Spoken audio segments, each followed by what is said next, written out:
Phone tampering వ్యవహారము సంచలనంగా మారింది.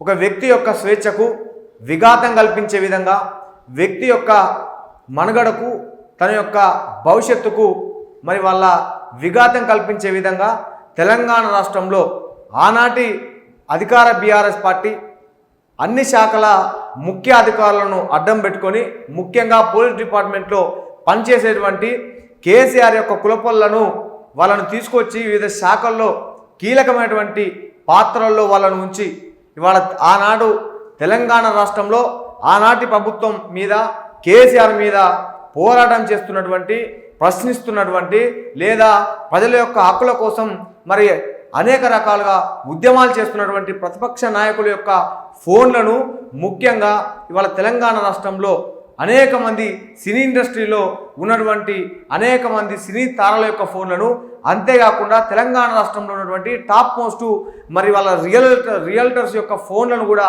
ట్యాప్ చేసి ఆనాడు కేసీఆర్కు ఇవాళ వత్తాసు పలికినటువంటి అధికారులు ఒక్కొక్కటిగా ఇవాళ వారి యొక్క పేర్లు బయటకు వస్తూ ఉన్నాయి. ఎంత సిగ్గుచేటు! ఏ విధంగా చట్టాలను ఉల్లంఘించి ఒక వ్యక్తి యొక్క స్వేచ్ఛకు, తన యొక్క మనుగడకు విఘాతం కలిగించే విధంగా, భంగం కలిగించే విధంగా తన యొక్క స్వేచ్ఛను వీరి యొక్క గుప్పెట్లో పెట్టుకొని వారు ఏం మాట్లాడుతున్నారు, ఎవరితో మాట్లాడుతున్నారు, వారు చేసేటువంటి వ్యవహారాలు ఏందని చెప్పి గుట్టు చప్పుడు కాకుండా ఇజ్రాయెల్ నుంచి సాఫ్ట్వేర్ సంస్థలను తీసుకొచ్చి ఇవాళ డివైస్లను వేలాది రూపాయలు, కోట్లాది రూపాయలు కుమ్మరిచ్చి కొనుక్కొచ్చి ఇవాళ ప్రతి జిల్లాలో అక్కడక్కడ వార్ రూమ్లను ఏర్పాటు చేసి కేసీఆర్ అనేటువంటి ఒక దుర్మార్గుడు ఇవాళ ప్రతిపక్ష నాయకుల యొక్క ఫోన్లను ట్యాప్ చేసే ప్రయత్నం చేసిండు ఆనాడు. ఇవాళ ఒక్కొక్కటిగా వాళ్ళ పేర్లు బయటకు వస్తూ ఉన్నాయి. ఎంత దుర్మార్గం!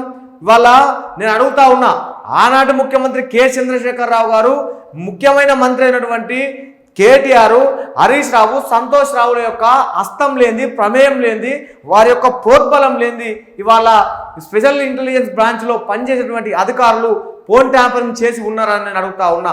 వారి యొక్క ఆదేశాల మేరకే స్పెషల్ ఇంటెలిజెన్స్ బ్రాంచ్ వాళ్ళు ఇవాళ ఫోన్ ట్యాంపరింగ్ చేసి ప్రతిపక్ష నాయకుల యొక్క హక్కులకు, స్వేచ్ఛకు భంగం కల్పించారనే మాట నేను తెలియజేస్తా ఉన్నా. ఎంత దుర్మార్గం! ఫోన్ ట్యాంపరింగ్ వ్యవహారంతోనే ఇవాళ వీళ్ళు అనేక రకాలుగా తెలంగాణ రాష్ట్రంలో ఉన్నటువంటి ప్రతిపక్ష నాయకులను బెదిరించడం జరిగింది. ప్రతిపక్ష పార్టీల ఎమ్మెల్యేలను వారి యొక్క ఫోన్ ట్యాంపరింగ్లో వెలుగు చూసినటువంటి ఘటనలను ఆధారంగా తీసుకొని, ఆ రికార్డుల ఆధారంగా వారిని బెదిరించి వారి పార్టీలో జాయిన్ చేసుకోవడం జరిగింది. బుద్ధి జ్ఞానం ఉండాలి. కేటీఆర్ గారు, కేసీఆర్ గారు బేజారుగా మీ తెలంగాణ సమాజానికి క్షమాపణలు చెప్పండి. అదేవిధంగా తెలంగాణ రాష్ట్ర డీజీపీ రవి గుప్తా గారికి నేను తెలియజేస్తా ఉన్నా, తక్షణమే మీరు ఈ ఫోన్ ట్యాంపరింగ్ కేసులో A1గా కేసీఆర్ను, A2గా కేటీఆర్ను, A3గా తన్నీరు హరీష్ రావు గారిని, A4గా సంతోష్ రావు గారిని చేర్చి ఇమీడియట్గా ఈ ఫోన్ ట్యాంపరింగ్ వ్యవహారం మీద విచారణ చేపట్టి ఈ నా కొడుకులందరినీ గల్లాబట్టి గుంజుకొచ్చి పోలీస్ స్టేషన్లో వేయవలసిందిగా నేను విజ్ఞప్తి చేస్తా ఉన్నాను. ఎందుకంటే కేంద్ర హోంశాఖ యొక్క పర్మిషన్ లేనిది, కేంద్ర హోంశాఖ యొక్క అనుమతి లేనిది ఏ విధంగా వీళ్ళు ఫోన్ ట్యాంపరింగ్కు పాల్పడినరు, ఏ విధంగా ప్రతిపక్ష నాయకుల యొక్క వ్యవహారాలను గుట్టు చప్పుడు కాకుండా రికార్డులు విన్నరో ఇవాళ యావత్ తెలంగాణ సమాజానికి చెప్పవలసినటువంటి బాధ్యత వీళ్ళ మీద ఉన్నది. వీళ్ళు ఫోన్ ట్యాంపరింగ్ వ్యవహారం ద్వారానే నాగార్జున సాగర్ ఉప ఎన్నికల్లో గెలవడం జరిగింది. వీళ్ళు ఫోన్ ట్యాంపరింగ్లో భాగంగానే ఆ రోజు దుబ్బాకలో కూడా ప్రతిపక్ష నాయకుల యొక్క అధికార వ్యవహార కార్యకలాపాలు కానీ, రాజకీయ కార్యకలాపాలు కానీ గుర్తుచప్పుడు కాకుండా విన్నారు. అంతేకాకుండా హుజరాబాద్ ఎన్నికల్లో కూడా వీళ్ళు కీలకమైన నాయకుల యొక్క ఫోన్లను ట్యాప్ చేసి ఎవరెవరు ఏ పార్టీలో వెళ్తున్నారు, ఎవరెవరు ఏ పార్టీలో నాయకులు మా పార్టీ నాయకులతో మాట్లాడుతున్నారని చెప్పి వీళ్ళు గుట్టు చప్పుడు కాకుండా ఆడియోలను, వీడియోలను వినడం జరిగింది. ఈ సందర్భంగా నేను అడుగుతా ఉన్నా తెలంగాణ రాష్ట్ర సమాజాన్ని, ఈ విధమైనటువంటి దుర్మార్గులను ఇంకా ఇలా మనం నమ్ముదామా? ఈ విధమైనటువంటి వ్యవహార శైలిని, ఫోన్ ట్యాంపరింగ్ ద్వారా వ్యక్తి యొక్క స్వేచ్ఛకు, తను మాట్లాడేటువంటి మాటకు భంగం కల్పించినటువంటి ఈ దొంగలను ఇంకా మనం తెలంగాణ రాష్ట్రంలో ఉంచుదామా? అంగబట్టి తన్ని తెలంగాణ పొలిమేరలు దాటేంత వరకు తరిమి కొడదామా? ఒకసారి మీరు ఆలోచన చేయండి అని చెప్పి నేను అడుగుతా ఉన్నా. ఎందుకు వీళ్ళు ఫోన్ ట్యాంపరింగ్ చేయవలసి వచ్చిందో ఒకసారి చెప్పాలి. కేటీఆర్ అనే వ్యక్తి ఫోన్ ట్యాంపరింగ్ వ్యవహారంలో నిన్న మొన్న మాట్లాడుతూ ఏమంటాడు, ఒకరిద్దరు లుచ్చనా కొడుకుల యొక్క ఫోన్లు ట్యాంపరింగ్ చేసి ఉండొచ్చు, అయితే ఇది ఇంటర్నేషనల్ నేరమా అని చెప్పి మాట్లాడుతున్నాడు. సిగ్గు శరం ఏమన్నా ఉన్నదా కేటీఆర్ అని నేను అడుగుతా ఉన్నా.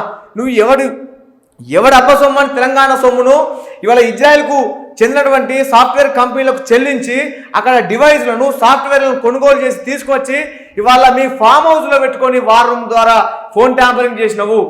ఏ విధంగా ఫోన్ ట్యాంపరింగ్ చేయడానికి అంశాలు కానీ కారణాలు కానీ దారి తీసినాయో ఒకసారి చెప్పు. ఎందుకు ఫోన్ ట్యాంపరింగ్ చేయడం ద్వారా తెలంగాణ రాష్ట్రంలో ఉండబడే ఆనాటి ప్రతిపక్ష నాయకులను మీరు బలహీనం చేయాలని చెప్పి చూసినటువంటి మాట వాస్తవమా కాదా అని చెప్పి నేను అడుగుతా ఉన్నా. ఈ విధంగా రాజ్యాంగ స్ఫూర్తికి, ఈ విధంగా ప్రజాస్వామ్య స్ఫూర్తికి విఘాతం కల్పించినటువంటి మీరు, భంగం కల్పించినటువంటి మీరు ఏ విధంగా రాజకీయంలో మీరు కొనసాగుతారో ఒక మాట చెప్పండి అని చెప్పి నేను అడుగుతా ఉన్నా. బుద్ధి జ్ఞానం ఉండాలి. మీ కులానికి సంబంధించినటువంటి రిటైర్డ్ ఆఫీసర్లను తీసుకువచ్చి ఇవాళ ఇంటెలిజెన్స్లో కావచ్చు, పోలీస్ శాఖలో కావచ్చు, తెలంగాణ రాష్ట్రంలో ఉన్నటువంటి కీలకమైనటువంటి శాఖల్లో తీసుకువచ్చి కీలకమైనటువంటి స్థానాల్లో వాళ్ళకి అప్పచెప్పి తెలంగాణ రాష్ట్రాన్ని విచ్ఛిన్నం చేసినటువంటి మాట నిజం కాదా అని నేను అడుగుతా ఉన్నా. ఇవాళ డీజీపీ రవిగుప్తా గారికి సవినయంగా నేను తెలియజేస్తా ఉన్నా, ఫోన్ ట్యాంపరింగ్ వ్యవహారంలో మొత్తం కేసీఆర్ యొక్క కులపొల్ల యొక్క హస్తమే ఉన్నది. కేసీఆర్ యొక్క కులపొల్లు కేసీఆర్, కేటీఆర్, హరీష్ రావు, సంతోష్ రావు వీళ్ళంతా కలిసి ఆడినటువంటి డ్రామా నాటకమే ఈ ఫోన్ ట్యాంపరింగ్ అని చెప్పి నేను తెలియజేస్తా ఉన్నా. నిజాలను నిగ్గు తెల్చాలే. వీళ్ళు దాదాపుగా తెలంగాణ రాష్ట్రంలో 10 లక్షల మంది ఫోన్లను ట్యాంపరింగ్ చేసినట్లుగా మనకు ఆధారాలు బయటకు వస్తూ ఉన్నాయి. వారందరినీ లోతుగా విచారణ చేసి వారు ఎవరి చెప్తే ఎవరి పేరుతో కానీ లేదా ఎవరి ప్రోద్బలంతో కానీ ఫోన్ ట్యాంపరింగ్కు పాల్పడినరో వారి చేత నిజాలు నిగ్గు తేల్చాలని చెప్పి డీజీపీ రవిగుప్తా గారికి నేను తెలియజేస్తా ఉన్నా, నేను విన్నవించుకుంటా ఉన్నా. ఎందుకంటే తక్షణమే కేసీఆర్ను, కేటీఆర్ను, హరీష్ రావును మీరు ఈ కేసులోకి లాగి వాళ్ళు ఇచ్చేటువంటి ఎవరైతే ఇంతకుముందుకు అరెస్ట్ అయినటువంటి ఈ కేసులో ఉన్నటువంటి రావులు ఎవరైతే ఉన్నారో భుజంగరావు కావచ్చు, ఇవాళ తిరుపతన్న కావచ్చు, రాధాకిషన్ రావు కావచ్చు, వీళ్ళందరినీ విచారించి ఎవరు చెప్తే మీరు ఫోన్ ట్యాంపరింగ్ చేసిండ్రు, ఫోన్ ట్యాంపరింగ్ చేయడానికి కారణాలు ఏందో అని చెప్పి వారిని లోతైన ప్రశ్నల ద్వారా వారి ద్వారా విచారణ చేసి ఖచ్చితంగా వారి నోటి నుంచి కేసీఆర్ పేరు, కేటీఆర్ పేరు, హరీష్ రావు పేరు, సంతోష్ రావు పేర్లు వస్తాయి. తద్వారా వారిని కూడా విచారించి తక్షణమే వారిని తీసుకొచ్చి పోలీస్ స్టేషన్లో వేసి ఈ నేరానికి పాల్పడకుండా మళ్ళీ భవిష్యత్తులో కూడా ఏ రాజకీయ పార్టీ కానీ అధికారంలో ఉన్నప్పుడు ఇలాంటి చర్యకు పూనుకోకుండా ఉండాలంటే తక్షణమే వీరందరినీ తీసుకొచ్చి లోపల వేయవలసిందిగా నేను కోరుతా ఉన్నా. ఎంత దుర్మార్గం అంటే ఇవాళ దేశ చరిత్రలో ఎప్పుడు కూడా ఏ అధికార పార్టీ కూడా పోయి ప్రాంతీయ పార్టీ ఈ విధమైనటువంటి విధ్వంసానికి పాల్పడలేదు. ప్రతిపక్ష నాయకులను బలహీనం చేయాలి, ప్రతిపక్ష పార్టీల నాయకులను ఇవాళ ఏదో కేసులో ఇరికించాలంటే వారి యొక్క ఫోన్లను ట్యాంపర్ చేసి తద్వారా వచ్చేటువంటి ఆడియోలను వారు గుట్టు చప్పుడు కాకుండా విని వాళ్ళను బలహీనం చేసి వాళ్ళ పార్టీలో జాయిన్ చేసుకున్నటువంటి తతంగాన్ని ఉదంగాన్ని మనం అందరం చూసినాం. కాబట్టి బేషరతుగా వీళ్ళందరినీ బొక్కలో వేయాలి. తెలంగాణ సమాజమా మీరు ఒకసారి ఆలోచన చేయండి.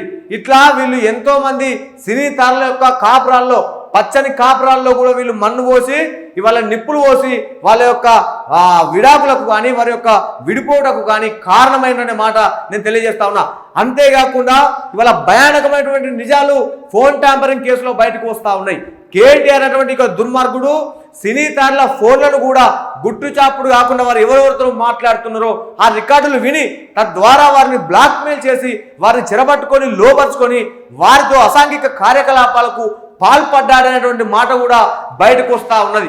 ఒకసారి ఆలోచన చేసి తక్షణమే ఈ కేసులో నిజానిజాలను నిగ్గు తెలిసి కల్వకుంట్ల కుటుంబం యొక్క భాగోతాన్ని బట్టబయలు చేసి వారిని ఇమీడియట్గా జైల్లో వేయవలసిందిగా డీజీపీ రవిగుప్తా గారికి నేను విన్నవించుకుంటా ఉన్నాను.